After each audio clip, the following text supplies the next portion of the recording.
ரீசெண்டாக தமிழகத்தில் நடந்துட்டு வர லாக்அப் டெத் சம்மந்தமாக இன்னைக்கு தமிழக வெற்றிக் கழகம் சார்பாக ஒரு போராட்டம் நடந்தது. அந்த போராட்டத்தில் தமிழக வெற்றிக் கழகத்தோட தலைவர் விஜய் பேசியிருந்தார். அந்த சாதாரண குடும்பத்துக்கு நடந்த அந்த கொடுமைக்கு சிஎம் அவர்கள் சாரி சொன்னாங்க, தப்பு இல்லை. இப்போ அதோட சேர்த்து இதையும் கொஞ்சம் பண்ணிருங்க சிஎம் சார்.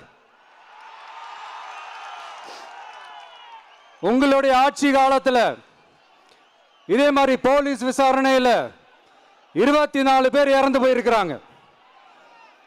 அந்த 24 பேரோட குடும்பத்துக்கும் நீங்க சாரி சொன்னீங்களா? தயவு செஞ்சு சாரி சொல்லிருங்க. அஜித் குமார் அவர்கள் குடும்பத்துக்கு நீங்க கொடுத்த நிவாரணம் மாதிரி இந்த 24 பேர் குடும்பத்துக்கும் நீங்க நிவாரணம் கொடுத்தீங்களா? தயவு செஞ்சு அந்த நிவாரணத்தையும் கொடுத்துருங்க. சாத்தான்குளம் ஜபராஜ் ஃபெனிக்ஸ் அந்த கேஸ் சிபிஐக்கு மாத்தினப்போ இது தமிழ்நாட்டோட காவல்துறைக்கு அவமானம்னு சொன்னீங்க. இன்னைக்கு நீங்க உத்தரவிட்டதுக்கு பேர் என்னங்க சார்? அதே தானே அன்னைக்கு நீங்க சொன்னதும் இன்னைக்கு நடக்கிறதும் அதே தானே? அதே சிபிஐ தானே? தமிழக வெற்றி கழகம் டிவிகே சார்பா நீதிமன்றத்தோட நேரடி கண்காணிப்புல ஒரு சிறப்பு புலனாய்வு குழு விசாரணை அமைக்கணும்னு ரொம்ப ஸ்ட்ராங்கா கேட்டிருக்கோம். இன்னும் உங்களோட ஆட்சியில் இன்னும் எத்தனை அட்ராசிட்டிஸ், அண்ணா யூனிவர்சிட்டி கேஸ்ல இருந்து இன்னைக்கு அஜித் குமார் அவர்கள் கேஸ் வரைக்கும் எல்லாத்துக்கும் நீதிமன்றம் தலையிட்டு உங்க கவர்மெண்ட்டை கேள்வி கேட்டுக்கிட்டு இருக்கு. எல்லாத்துக்கும் நீதிமன்றம் தலையிட்டு கேள்வி கேட்கணும்னா அப்புறம் நீங்க எதுக்குங்க சார்?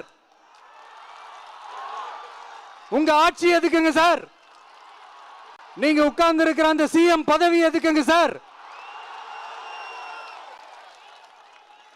எப்படி கேள்வி கேட்டாலும் உங்ககிட்ட இருந்து எந்த பதிலும் வர போறதில்லை. ஏன்னா இருந்தா தானே வரும். மேக்சிமம் உங்ககிட்ட இருந்து வர பதில் சாரிமா, தெரியாம நடந்துருச்சுமா, இல்லனா நடக்க கூடாதது நடந்துருச்சுமா, சாரிமா, அவ்வளவுதானே.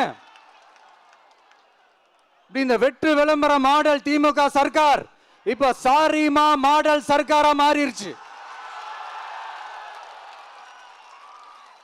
இப்படி இருக்கிற இந்த இன்எபிலிட்டி கவர்மெண்ட் இந்த ஆட்சியை விட்டு போறதுக்குள்ள நீங்க செஞ்ச எல்லா தப்புக்கும் பரிகாரமா சட்டம் ஒழுங்க சரி செஞ்சே ஆகணும். இல்லனா மக்களோட மக்களா ஒன்னா நின்று உங்களை சரி செய்ய வைப்போம். டிவிகே சார்பா அதுக்கு உண்டான அத்தனை போராட்டங்களும் எடுத்து நடத்தப்படும்.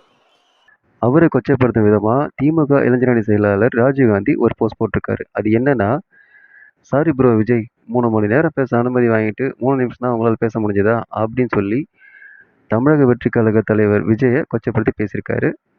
அது மட்டும் இல்லாமல் என்ன பண்ண ப்ரோ, கேமரா, கேரவன், மேக்கப், சம்பளம் இல்லாமல் இப்படி காலத்துக்கு வந்தால் வெயில் அடிக்கும், வியர்க்கும், what bro, that's wrong bro அப்படின்னு கிண்டலாக ஒரு போஸ்ட் போட்டிருக்காரு. இதை பற்றி நீங்கள் என்ன நினைக்கிறீங்கன்னு கமெண்ட் பாக்ஸில் கமெண்ட் பண்ணுங்கள்.